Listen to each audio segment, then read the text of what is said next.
அல்லாஹ் சுப்ஹானஹு வ தஆலா ஈமான் கொண்ட அடியார்களை தன்னுடைய ஈமானின் மூலமாக சுவர்க்கத்தில் பிரவேசிக்க வைப்பதற்காக, நம்முடைய பாவங்கள் மன்னிக்கப்படுவதற்காக, உலக மனிதர்களுக்கு முன்னால் முன்மாதிரியாக நடைமுறைப்படுத்துவதற்காக ஈமான் கொண்டவர்களை அழைத்து குறிப்பிடுகிறான். யா அய்யுஹல்லதீன ஆமனூ அதீஉல்லாஹ வ அதீஉர் ரசூல்.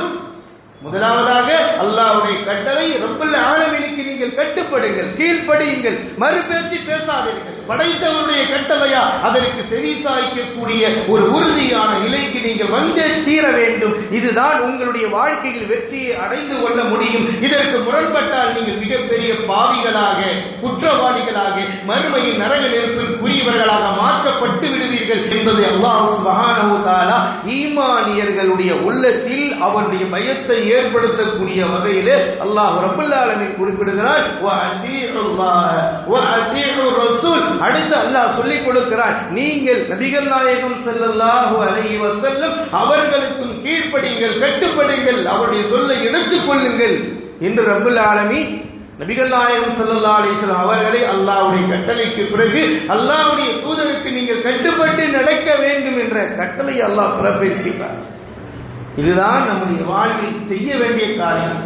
இதற்கு முரண்பட்டு விட்டோம் என்றால் வலா துபுதிலு அஅமாலக்கும், நீங்கள் அல்லாஹ்வுடைய கட்டளைகளை கட்டுப்படாமல், அல்லாஹ்வுடைய தூதருடைய சொல்லுக்கு கட்டுப்படாமல் வாழ்ந்துவிட்டால் உங்களுடைய அமல்கள் எல்லாம், நீங்கள் தொழுத தொழுகை, நோன்பு, ஸகாத், ஹஜ் இவைகள் எல்லாம் பாழாகிவிடும் என்று ரப்பல் ஆலமீன் நமக்கு உணர்த்தி காட்டுகின்றார்.